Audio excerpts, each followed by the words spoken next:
शिवसेना पक्ष आणि चिन्ह प्रकरणामध्ये आज सर्वोच्च न्यायालयामध्ये सुनावणी अपेक्षित आहे। न्यायमूर्ती सूर्यकांत यांच्या बेंच समोर सुनावणी होणार आहे। ठाकरेंचे वकील आणि शिंदेंचे वकील यांच्यामध्ये युक्तिवाद रंगणार आहे। हे प्रकरण अंतिम टप्प्यात असून आता याची सुनावणी वेगाने होण्याची शक्यता आहे।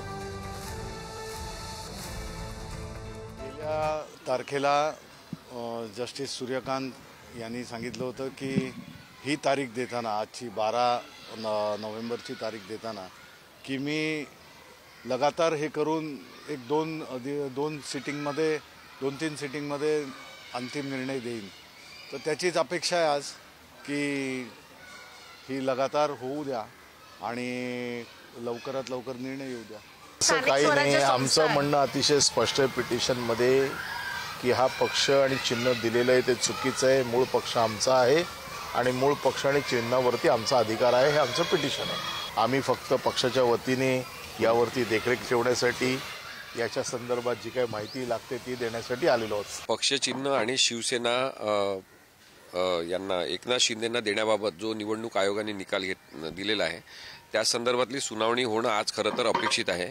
हे सर्व प्रकरण टॅग केलेले असल्यामुळे आणि दुसरी गोष्ट म्हणजे जस्टिस सूर्यकांत हे दुपारी 2 वाजेपर्यंतच त्या बेंचवर बसत असल्यामुळे तारीख होण्याची शक्यता जास्त आहे असं दिसत आहे। निराशाजनक परिस्थिती आहे, परंतु आज सुनावणी सुरू करायचीच असं जर न्यायालयाने ठरवलं असेल तर ते सुनावणी सुरू करू शकतात आणि त्या संदर्भात पक्षचिन्हाच्या संदर्भातली तरी सुनावणी आज सुरू होऊ शकते असं मला वाटतं।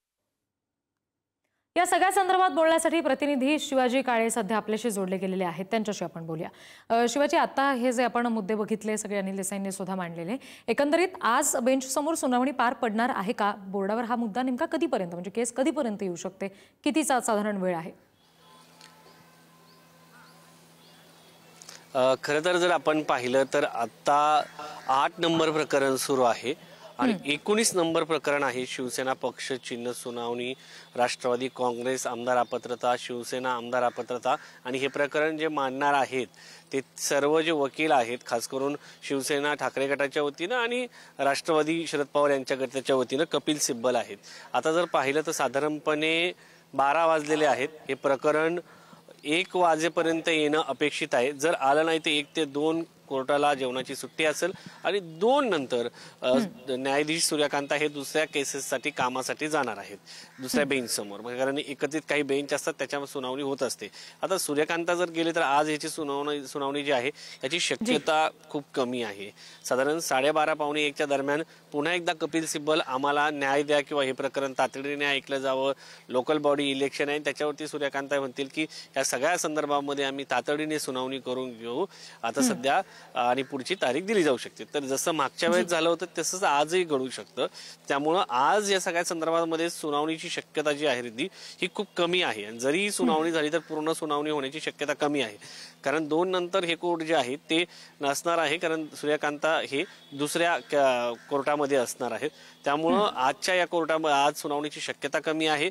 मात्र आज प्रकरण मेन्शन केलं जाऊ शकतं आणि सांगितलं जाऊ शकतं की शिवसेना पक्ष आणि चिन्हाच्या संदर्भामध्ये 26 तारखेला पक्षचे जे लोकल बॉडी इलेक्शन आहे त्याच्यामध्ये पक्षचिन्हाचं वाटप होणार आहे।